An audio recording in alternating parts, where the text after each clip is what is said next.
il faut neutraliser Atangandi.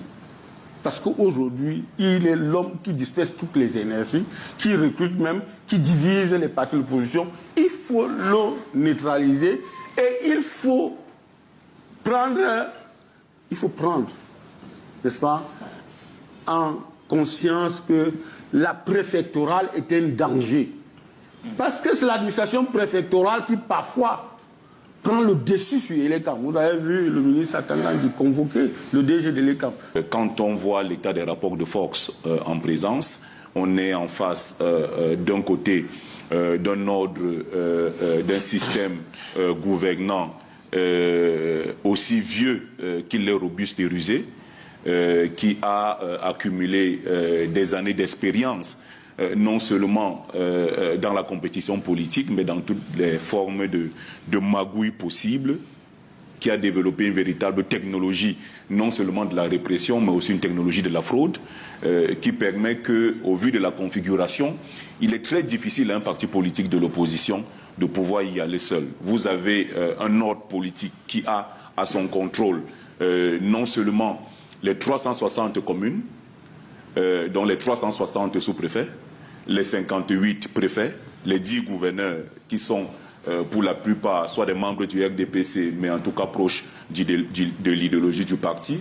Vous avez un pouvoir qui a la totalité des ressources financières du pays, l'ensemble du sous-sol, la totalité du sous-sol, les forêts, jusqu'aux poissons dans les eaux, les animaux dans les forêts. Tout cela est sous le contrôle d'un ordre gouvernant qu'il est difficile de renverser en l'état actuel des choses. Si vous ajoutez à ça le fait que l'ordre gouvernant en place est propriétaire de l'ECAM et est propriétaire du Conseil constitutionnel, je me demande bien comment est-ce qu'un parti esselé, je ne dis pas que c'est impossible, je me demande comment est-ce qu'un parti esselé peut réussir à renverser un tel ogre qui est solidement installé et qui est totalement agrippé à la nécessité de défendre bec et ongle jusqu'à la mort ce qui lui reste de privilèges, d'immunité, de licence et de monopole. Dans la configuration actuelle, il me semble que essayer de construire un consensus des forces de l'opposition, en tout cas des forces du changement, parce que dans l'opposition aussi, ce n'est pas tous les partis de l'opposition qui sont pour le changement. Il y a des partis politiques qui sont là pour faire le jeu de la majorité et qui vont en réalité divertir l'opposition qui veut effectivement arriver au changement. Mais ceux qui sont persuadés qu'effectivement nous sommes arrivés à une période de notre histoire où on a besoin d'une alternance, on a besoin d'une offre politique nouvelle, ces forces-là doivent se mettre ensemble et travailler ensemble. Et cela est possible si les différents acteurs sont de bonne volonté et si ces acteurs comprennent que l'intérêt du peuple doit être au-dessus des intérêts partisans et des intérêts égoïstes de certains leaders de formation politique. En tout cas, je suis persuadé que cette union, elle est possible. Elle est possible si les uns et les autres mettent de côté leur ego et pensent à l'intérêt général.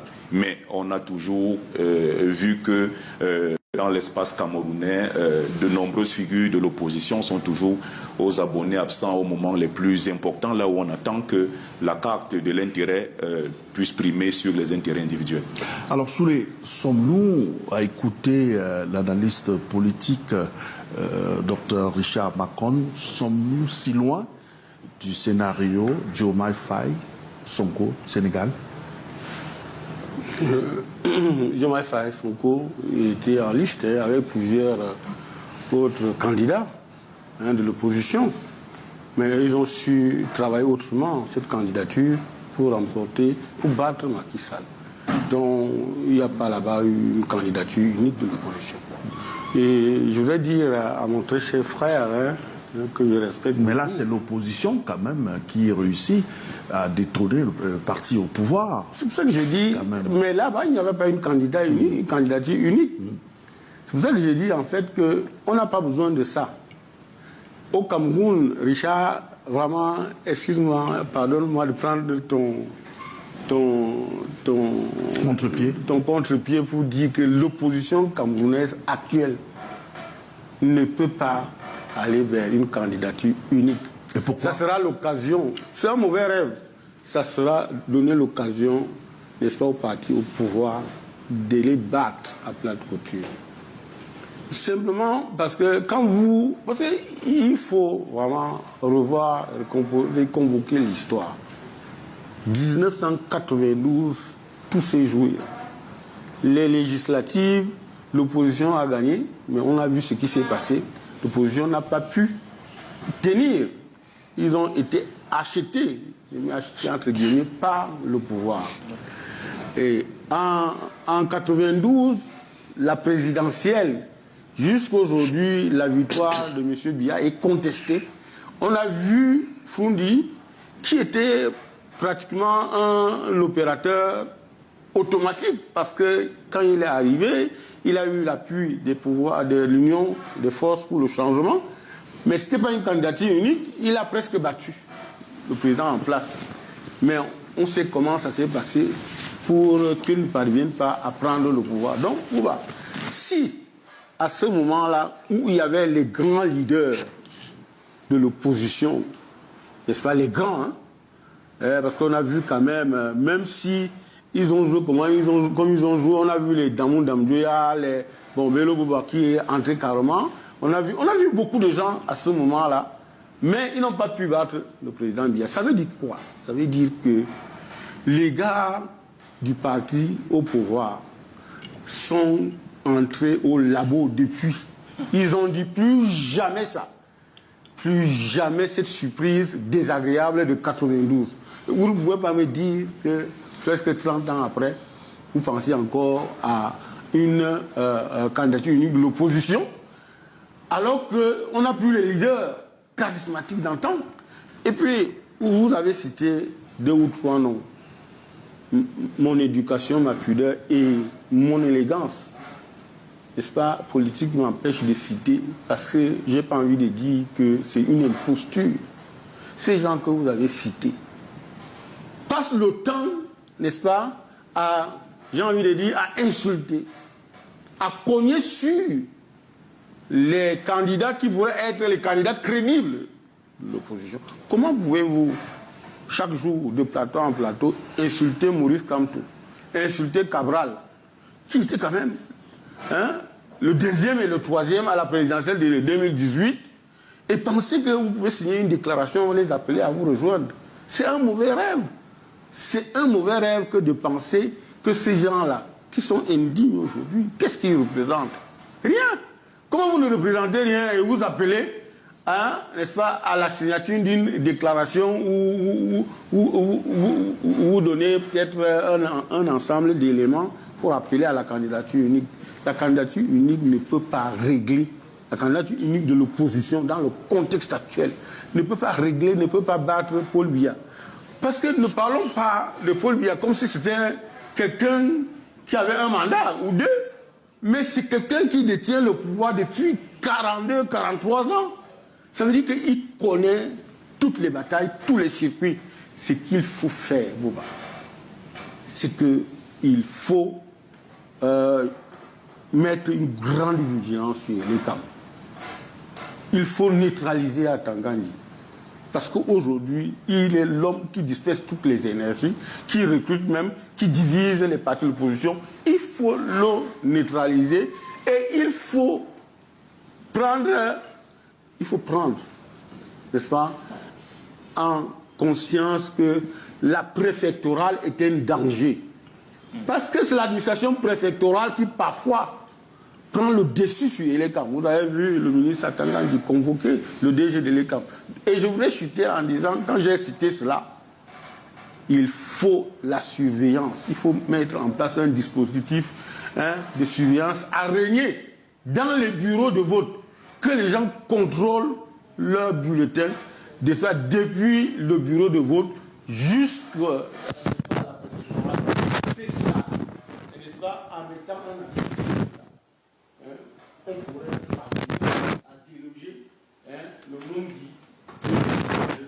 Alors, Fridolin, on en viendra tout à l'heure à la thématique principale, on parlera du climat social, mais est-ce que vous avez le sentiment, quand vous regardez un peu le landerneau politique, avant cette période même d'élection, dont une période pré-électorale, vous voyez un peu les tendances, vous voyez un peu les alliances, est-ce que vous avez le sentiment que ce qui se passe là dehors, c'est un prélude à ces élections-là, ce qui fait un peu monter le mercure?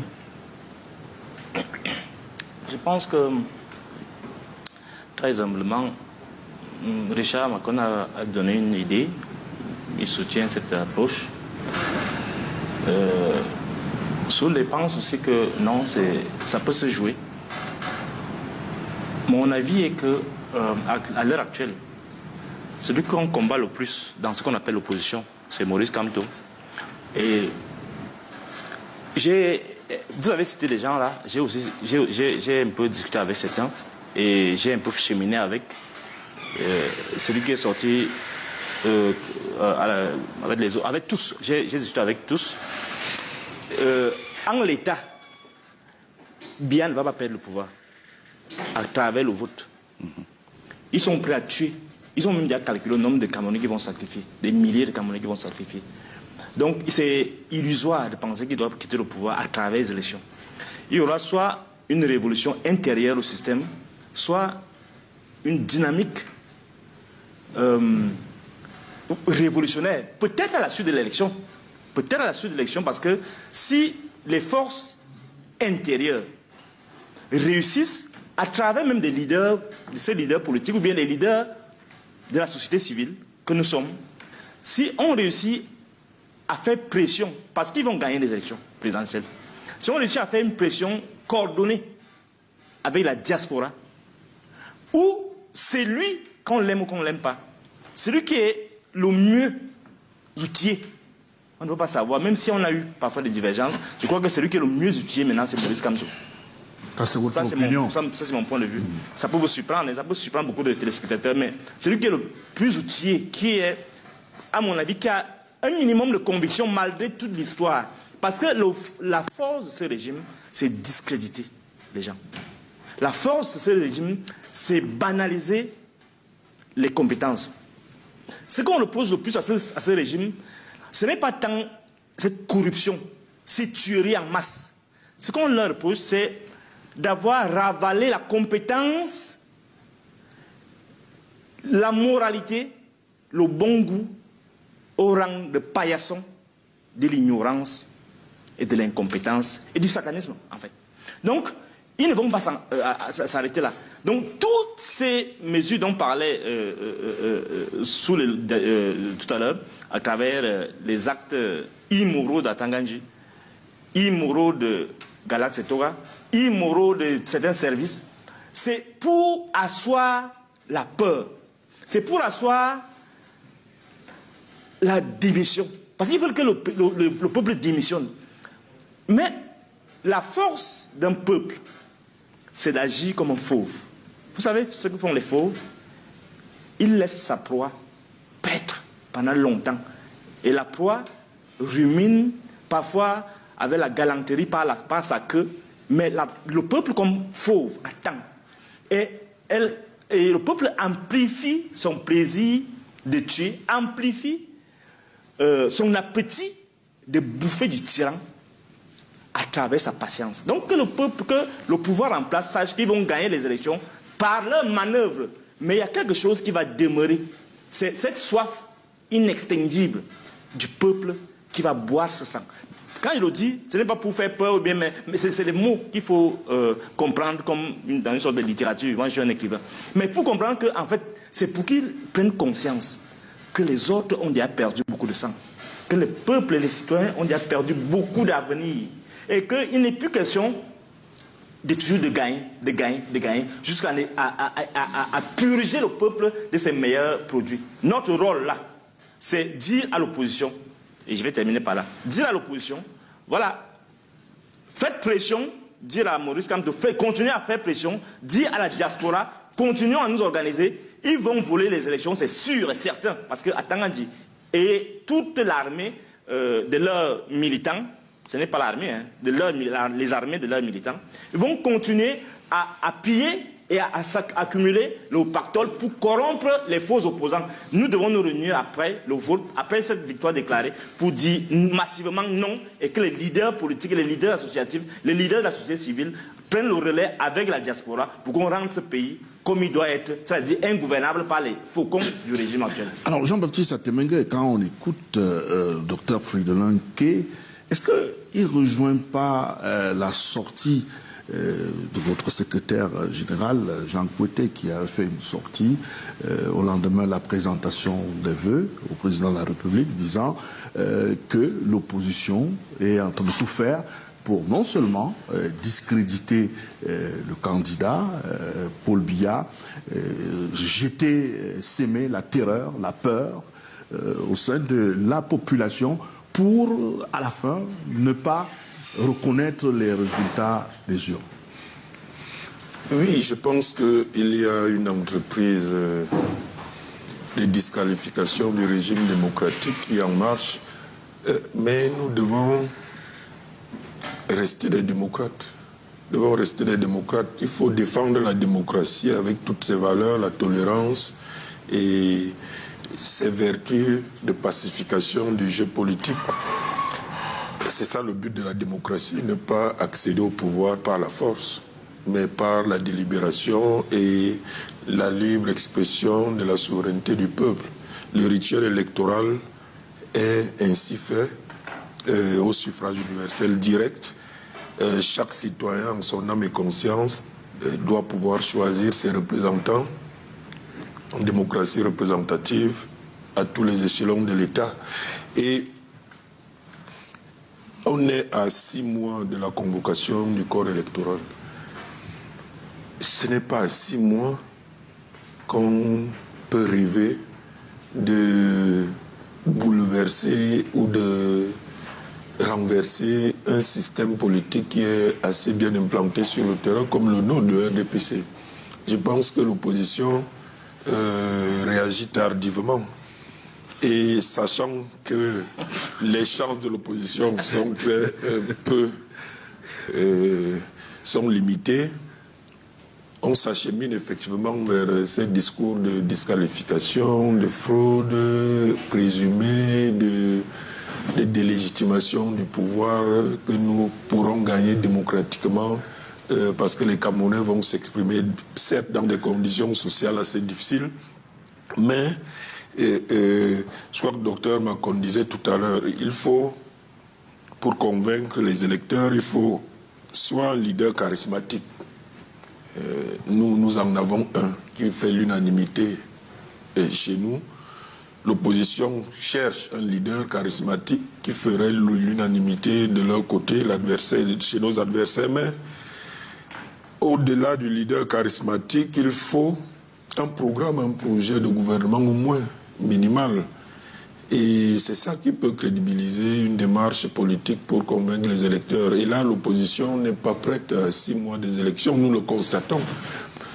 Bon, nous nous préparons de notre côté, mais il faudrait que le jeu démocratique en octobre soit transparent et apaisé. Est-ce que c'est pas, quand vous dites que l'opposition n'est pas visiblement prête, est-ce que c'est pas parce que tout ce qui concerne l'appareil administratif, l'appareil étatique, tout ce qui va avec le processus électoral, est-ce que c'est pas parce que tout ça, comme l'a dit d'ailleurs le docteur Richard Macon, est totalement acquise à la cause du RDPC? Non, il faut prendre du recul.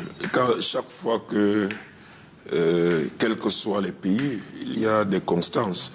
Je veux dire, vous avez pris des exemples du Sénégal tout à l'heure.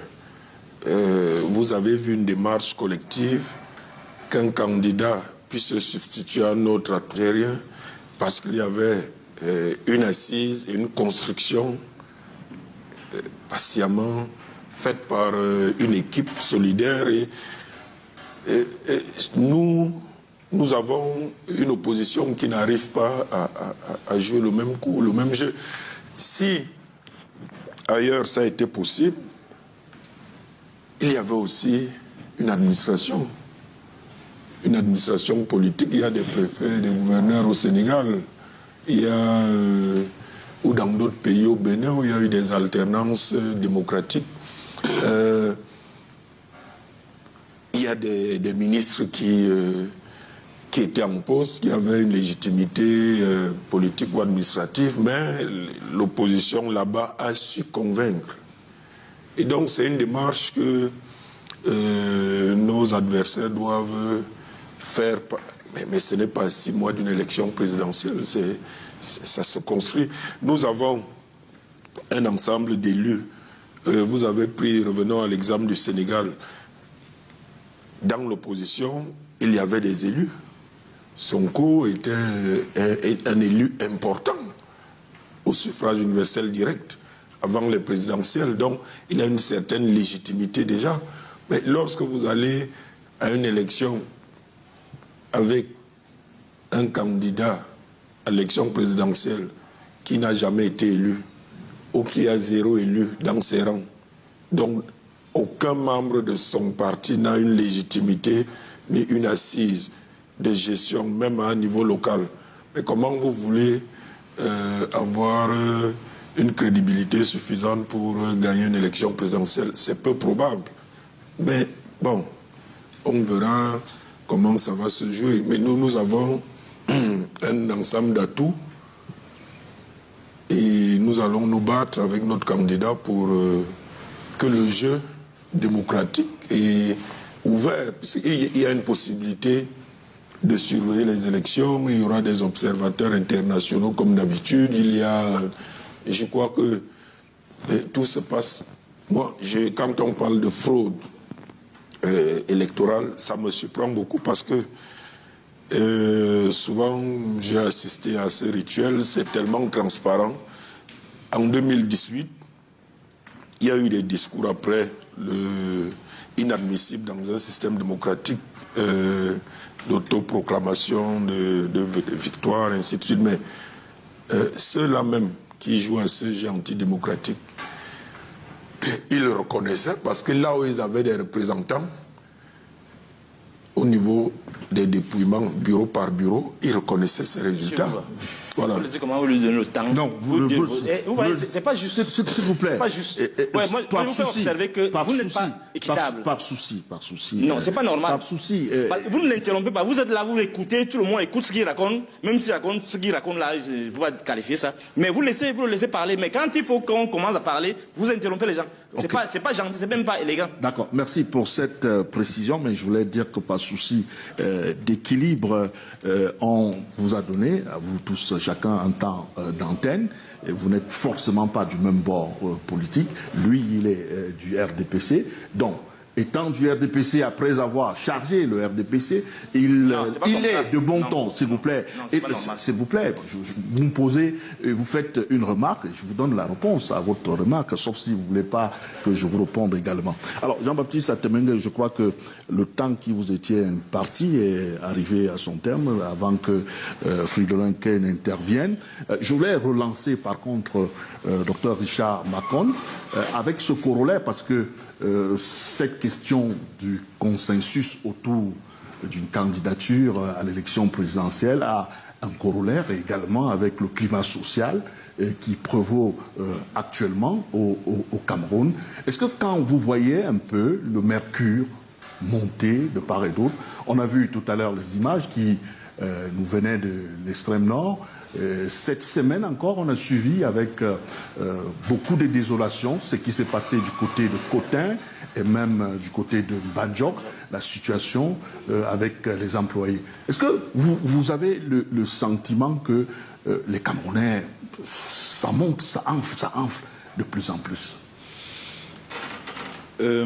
Bouba, je pense qu'on n'a pas attendu les événements de cette semaine pour constater que le mercure était monté. Je crois que au Cameroun, le mercure est monté depuis trop longtemps. Je suis même persuadé que le thermomètre ne marche plus. Parce qu'il est constant que lorsque le mercure est trop monté, un thermomètre qui fonctionne normalement, sous la pression du mercure, il explose. Un thermomètre qui reste éternellement avec une température élevée est un thermomètre qui est dysfonctionnel. La situation du Cameroun est une situation extrêmement délétère. Et c'est pour ça que moi, le débat sur l'élection présidentielle, en réalité, c'est un débat auquel je participe par civilité et par correction. C'est un débat qui me semble inutile. D'abord parce que quelle que soit la configuration, le RDPC va gagner. Et ce n'est pas faire injure au mérite des forces de l'opposition. Dans la configuration actuelle, il est quasiment impossible de gagner le RDPC. Parce que même si vous gagnez, on va déclarer que le candidat du RDPC a gagné. Et vous n'avez pas la possibilité de faire autre chose. Vous ne pouvez rien faire. Vous n'avez pas l'armée, vous n'avez pas le contrôle de l'ECAM, vous n'avez pas le contrôle du Conseil constitutionnel où on va déclarer que tous les recours de l'opposition sont irrecevables. Donc, quel que soit le schéma, vous ne pouvez pas gagner. Et donc, pour moi, le débat sur l'élection présidentielle est un débat vraiment qui me semble secondaire. Parce que je pense que le tout n'est pas de gagner. Qu'est-ce qu'on fait avec le pouvoir qu'on a obtenu? Quand on a gagné et qu'on a eu un mandat, qu'est-ce qu'on fait du mandat qu'on a obtenu? Le Cameroun est aujourd'hui gouverné par l'une des plus vieilles autocraties de l'histoire de l'humanité. Tout à l'heure, on parlera des questions relatives à la jeunesse. On va discuter de la jeunesse avec des gens qui ont, avec des septuagénaires, des octogénaires et des nanogénaires qui discutent des questions des jeunes. Ce qui est déjà l'un des paradoxes et qui, du point de vue même de l'image, choque. Qu'on vous dise que c'est des gens, des octogénaires qui discutent de l'avenir de leurs enfants. C'est un pouvoir extrêmement vieux, fatigué, qui, depuis pratiquement 10 ans, est dans l'incapacité à résoudre les problèmes des Camerounais. Ce n'est pas simplement la question des jeunes, même effectivement les jeunes sont au cœur de la préoccupation, des préoccupations de ce pays. Mais c'est un gouvernement qui n'a pas de solution. Dans tous les secteurs donnés qui ont échoué. Dans le secteur de la santé, ça a échoué. Dans le secteur de la salubrité publique, le Yaoundé est une poubelle géante, ça a échoué.